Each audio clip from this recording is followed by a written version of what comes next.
ilustrasi kalau seandainya nantinya ya ada peserta melakukan simpanan pokok secara berkala, gajinya 5 juta, berarti sebulan dia nabung 150.000 gitu kan, 3% kan ya.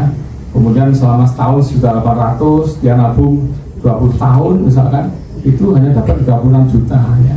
Itu rumah apa kira yang mau didapat? Ya memang betul gitu ya. Kalau analogi seperti itu ya nggak akan dapat rumah. Nah, tapi bagaimana ya dalam konsep Undang-Undang 4 2016 prinsip partisipasi masyarakat untuk bersama pemerintah tadi ya, dari hasil simpanan tadi ya, ada kewajiban pemerintah di sana melalui program FLPP dan skema subsidi, kemudian ada dana masyarakat yang dihimpun berupa tabungan ya, dan tadi tidak semua penabung itu benar kemudian semua pengen punya rumah gitu ya. Ya konsepnya kan hampir mirip dengan BPJS kesehatan gitu ya. Semua iur, tapi kemudian yang sehat membantu yang sakit untuk biaya pengobatannya. Ini sama konsepnya, yang punya rumah, yang membantu yang belum punya rumah, khususnya MBR, di kluster MBR, karena persyaratannya adalah masyarakat berpenghasilan rendah yang di desil 1 sampai 8 ini ya, maksimal 8 juta itu yang bisa kemudian mendapatkan manfaat KPR. Nah, yang di luar MBR, karena MBR seperti apa Pak? Ya pertama pasti benefitnya adalah tadi hasil pemupukan ya, yang nanti akan bisa dikembalikan yang besar dengan simpanan pokoknya pada saat berakhir masa kepesertaan. Ya, dengan konsep tadi kebersamaan tadi, kemudian ketika peserta sudah menabung selama 1 tahun ya, masuk kriteria MBR, dia itu mengajukan KPR untuk pemilikan rumah pertama ya. Kemudian itu kita nilai eligibilitasnya dari dia nabung selama 1 tahun itu tertib ya. Ya kemudian itulah yang kemudian mendapat prioritas housing queue ya, untuk mendapatkan pembiayaan baik skema KPR, kredit bangun rumah maupun kredit renovasi rumah.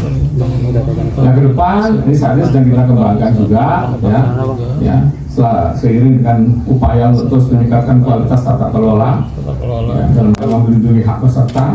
Skema-skema ya nantinya mungkin kredit renovasi rumah itu bukan hanya untuk MBR, tapi yang penabung mulianya yang kita sebut penabung mulia itu yang ikut itu ya, ikut nabung, tapi juga tidak bisa mendapatkan manfaat KPR, itu bisa juga mengakses kredit untuk renovasi rumah maupun kredit bangun rumah.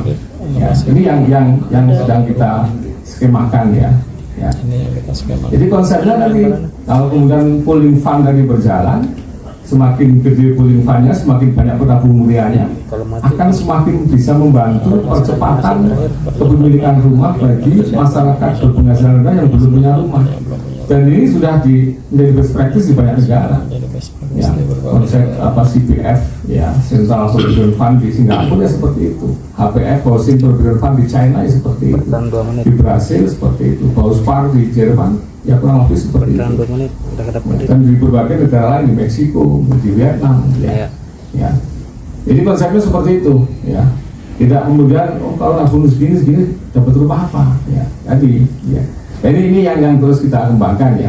Dan saat ini ya belum ada ya, wacana untuk diimplementasikan ya, dengan tetap memperhatikan juga aspirasi masyarakat ya, dan perkembangan tuntutan masyarakat ya. Walaupun di skema FLPP ini saat ini sudah kita kembangkan juga dalam rangka memfasilitasi Gen Z untuk bisa aspirasi punya rumah, nanti bisa tenornya sampai 35 tahun dari FLPP yang APBN tadi. Ini berbagai skema yang terus dikembangkan juga oleh Pak Heri ya.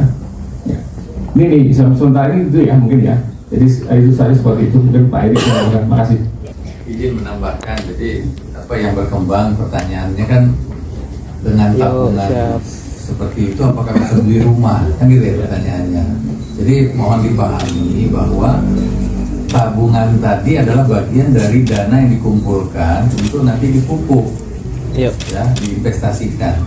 Nah hasil investasi inilah yang dipakai untuk membuat KPR dengan bunga terjangkau yang 5%. Nanti si peserta tadi bisa mengajukan seperti Pak Heru sampaikan, mengajukan KPR tadi yang 5%, sehingga terjangkau bagi dia dengan bunga 5%. Kalau dia ke pasar, bunganya 11%, 50% lebih rendah, seperti itu.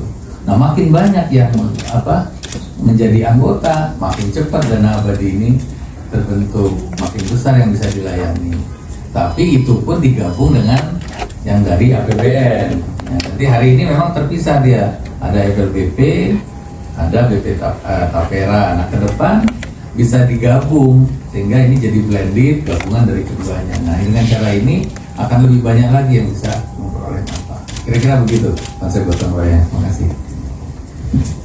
Baik, terima kasih. Kami harap sudah cukup jelas ya bahwa simulasi penghitungan bukan hanya hitung-hitungan tabungan saja tok, tapi juga ada konsepnya, ada pengumpulan dana dan pemupukan menjadi sebuah dana abadi endowment fund ya, untuk kemudian memungkinkan masyarakat memiliki perumahan, karena tadi dikatakan backlog rata-rata kenaikan properti di Indonesia serta rata-rata kenaikan penerimaan pekerja ini kalau diikuti gak kekejar, banyak yang gak kekejar untuk punya rumah begitu.